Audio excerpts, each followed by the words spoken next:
Hey guys, welcome back to my channel. So today I have decided that I really enjoy true crime. I enjoy researching true crime, reading about true crime, and just seeing how crazy this world is. And I noticed that most channels are all covering the same cases because there's certain cases that blow up that people are like super interested in, that people really like.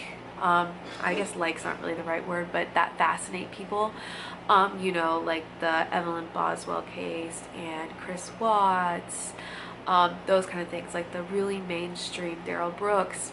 There's just some things that catch the eye of people that people are really into, but there's also so many victim stories that are rarely or never spoken about, especially ones that are solved fairly quickly.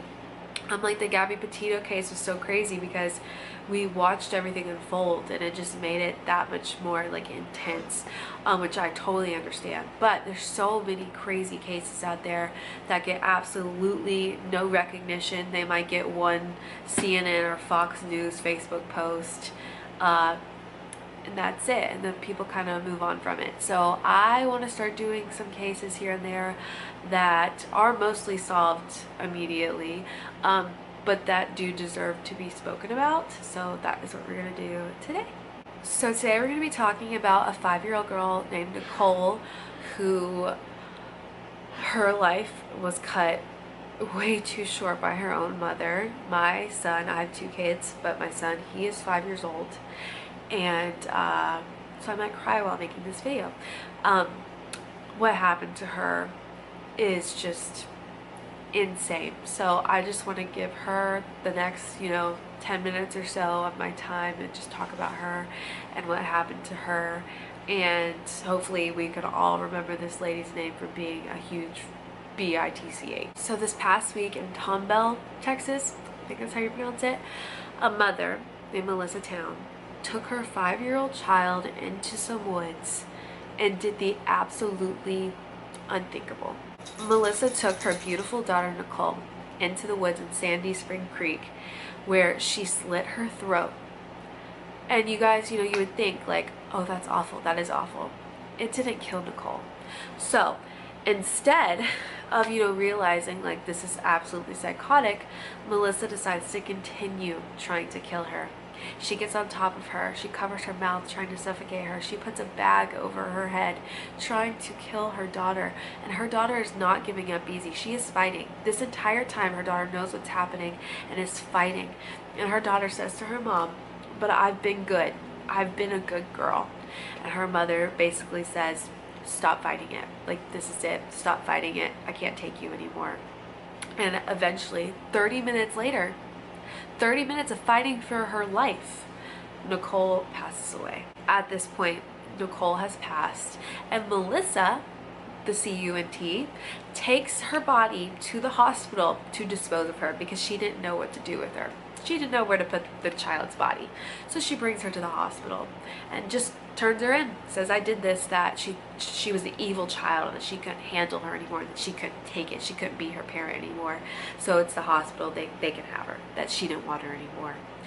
Absolutely psychotic. Absolutely. And to make things so much more sad is that the father actually had full custody.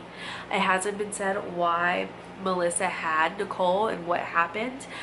Neighbors have said that Nichole has literally fought with their mailboxes, like literally just screaming matches at their mailboxes, that she's beat her own car with a baseball bat, that she would like scream in the middle of the night, random like outbursts, that she obviously was not stable. She was very unstable. And the father of Nichole did everything every single day to keep her safe and to keep her happy, and literally his entire life was about her. The whole neighborhood would help take care of Nichole for him because he was doing most of it alone. Everyone loved her. She was a beautiful child that literally was always smiling, just happy. She was a 5-year-old, and her psychotic mother took her whole life away from her. Melissa, I have so many things I want to say about her, but I'm not going to because my video might be taken down, so I'm not going to. But she has now been arrested. She admitted to doing everything, yet it's still alleged until she goes to court and stuff. She admitted it. she's in jail now on a $15 million bond, which thank God she will never be able to pay for. No one's putting that money up for her. So she's stuck in jail, and she will stay there hopefully for the rest of her life. I just don't understand. I don't understand how these things happen.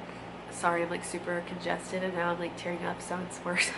I just don't understand. I don't understand people like her. I don't understand people like Chris Watts, who puts their babies in an oil tank, and I don't, and Shanann, the wife, like I don't understand how someone could just be so evil and to just take someone else's life away like they don't matter.